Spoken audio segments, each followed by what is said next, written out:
Et il me revient l'honneur de commémorer avec vous, pour la première fois en tant que ministre de la Défense à Madagascar, et avec son Excellence Monsieur l'Ambassadeur, qui la commémore également pour la première fois pour ce jour interbalkage, la signature de l'armistice du 11 novembre 1918. Vous savez que Madagascar a mis à la disposition de la France leur force morale et physique. Des Malgaches qui ont versé leur sang pour la défense de la mère patrie, dixit le prince Ramaj, neveu de Ranavala III, lors de son allocution devant le gouverneur général de l'époque, le 14 juillet 1915. Et conjointement avec les Français, les premiers volontaires malgaches commencent à quitter l'île.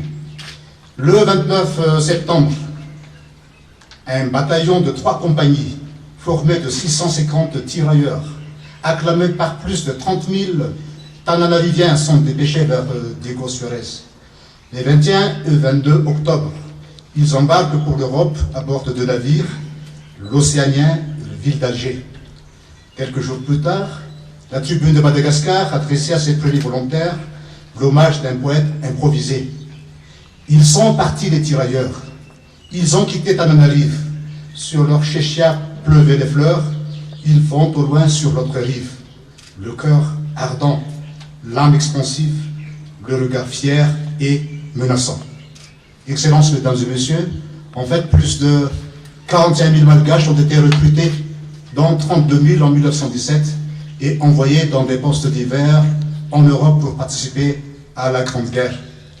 Le 11 novembre 1918 à 11h, les cloches et les clairons sonnent à toute volée et célèbrent l'armistice entre Français et Allemands. Plus de 11 000 Malgaches ont versé leur sang dans cette horrible guerre et nous leur devons un devoir de mémoire. Pourquoi? Parce que commémorer ces souvenirs, c'est d'abord rendre hommage aux soldats malagasy blessés ou morts aux côtés de leurs camarades français au champ d'honneur pour la France. C'est rappeler la bravoure et le courage de nos aïeux dont les drapeaux de leurs bataillons sont ornés de plusieurs citations. C'est encore rappeler aux jeunes générations le sens du devoir et le respect mutuel, mais également le sens de la rigueur. Nous, Malagasy, devons aujourd'hui et plus que jamais, comme nos aïeux, perpétuer le sens du devoir et du patriotisme. N'attendons pas d'être confrontés à nouveau à des épreuves telles que celle de la Grande Guerre pour renforcer notre fierté nationale. Parce que si le monde en 1918 a été aussi violent, malade et affamé, le monde de 2019 n'a pas été épargné des incertitudes et des conflits sanglants. Tout ceci malgré les efforts déployés par des hommes au cours du XXe siècle en faveur des initiatives de paix. Mesdames et messieurs, le peuple malgache est un peuple pacifique à travers le fiavanana vécu au quotidien. Il n'est pas belliqueux de nature. Il est conscient des initiatives de paix que nous devons tous adresser à l'ensemble de nos concitoyens comme un message d'espoir et de responsabilité afin de consentir de profonds efforts dans le maintien de la paix mondiale. Les Malagasy sont toutefois jaloux de leur souveraineté.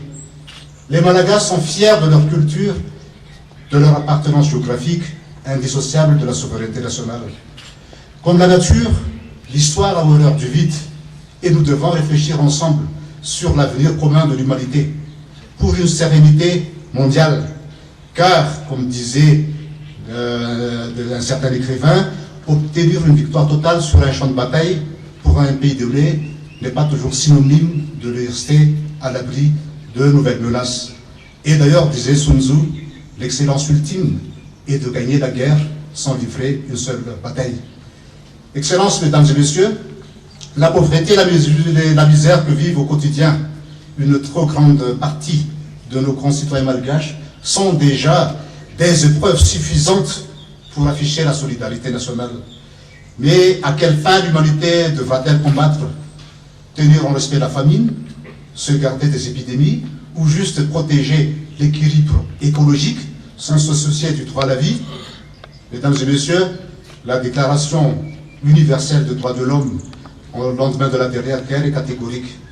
Le droit à la vie est la valeur la plus fondamentale.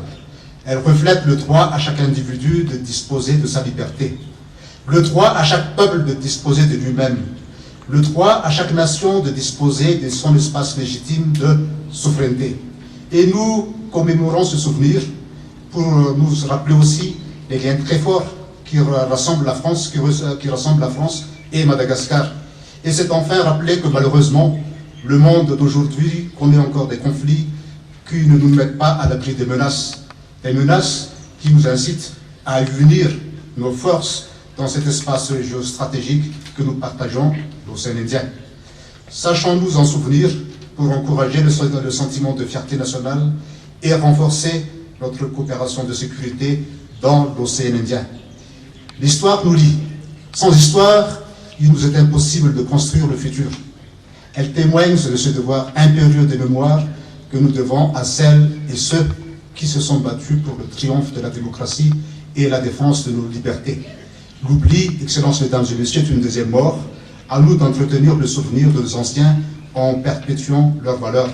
Je rends hommage à tous les anciens combattants de la Première Guerre et à tous ceux qui ont versé leur sang pour la liberté. Et je profite également de l'opportunité pour féliciter le nouveau récipiendaire qui vient de la gendarmerie. Et je vous remercie de votre parfaite attention, Excellences, Mesdames et Messieurs.